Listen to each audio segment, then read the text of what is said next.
Welcome to week 2 of Writing 414-614. This week, make sure you finish up the discussion forum from week 1. And this week, we're going to be looking at disciplinary history, in particular Crowley's The Invention of Freshman English.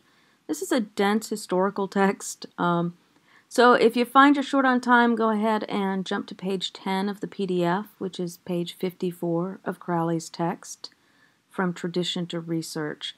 I'd love it if you could read the whole article, or the whole chapter, because I think it's really important. But if you don't have time, those last 24 pages are perfect. Okay, so we're going to start off with a low-risk, sort of pass-fail free write. Just to get warmed up, this is going to be a short 50 to 100-word response to a prompt. No pressure, just jump in and write what you think after reading her chapter. Part 2, which will be graded on the 4-point scale, this is the bigger one for the week. This is a 2-part discussion forum. For part 1, which is going to be your primary discussion post, you're going to have that due on Friday, September 9th, and then the second part will be due on Monday, September 12th at midnight. And we're going to take some of the things that Crowley says in her history and put them into a modern-day context.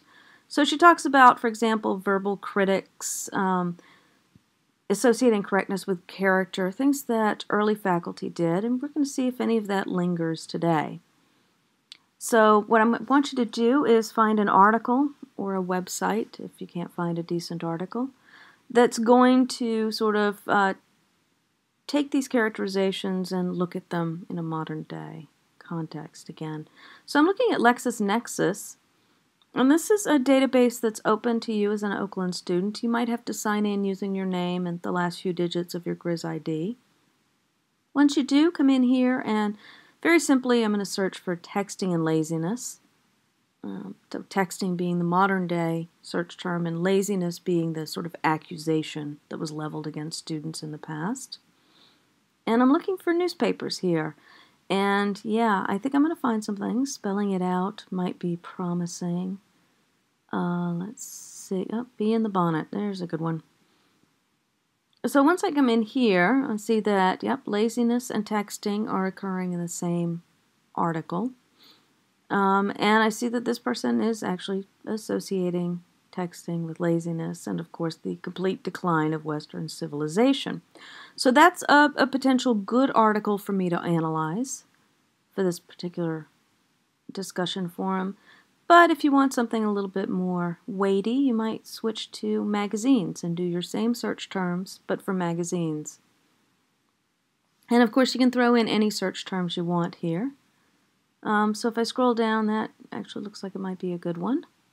A good in the sense that it might not have what I'm looking for here, which is really negative stuff. Okay, so here's one. And this is actually a response to an article that was published in this magazine. If email is old school, I must be ancient. So we might want to find, if you wanted to use this, maybe find the original article and respond to that, and maybe even respond to the letters to the editor that came out of it. If you feel like you've exhausted LexisNexis, or you want to try something completely different, try the Chronicle of Higher Ed.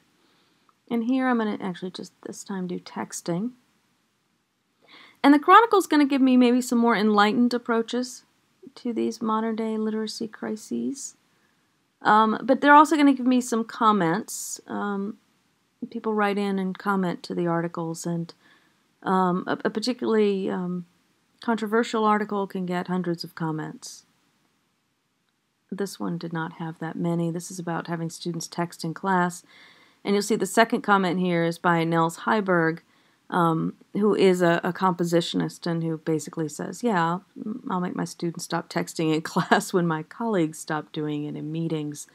So you're going to get some sort of different assumptions and values and beliefs about literacy, about language, about correctness and morality and laziness and discipline, all that, out of those Chronicle of Higher Ed articles and comments. Or you could do a Google search. I think you'll have better luck with the first two, but worst case, go to Google. Now, once you find your article, give us a link to it in your response. So you're going to click on Add a New Discussion Topic, insert the link, and then provide some analysis of the article. What are the assumptions, the values, and beliefs of the writer in relationship to the assumptions, values, and beliefs of the faculty who Crowley writes about from 100 years ago. Part 2 is once you've written your own, you're going to jump in and read everybody else's, what they've had to write, and then find 2 posts to respond to, and respond to your classmates what they've written no later than Monday, September 12th at midnight. So those are your 2 major projects this week. You'll see that I've left some tips for writing effective and engaging discussion posts if you're stumped for how to respond to a peer. We'll be looking at Crowley and Lytton composition next week, and we'll start looking at those teacher videos I was telling you about in week 1. And we'll also start talking about classroom observations and putting together your teaching portfolio. I'm going to pop back in probably on Sunday and do some analysis of the discussion up to that point, and I'll see you then. Have a great week. Let me know if you want to talk about anything.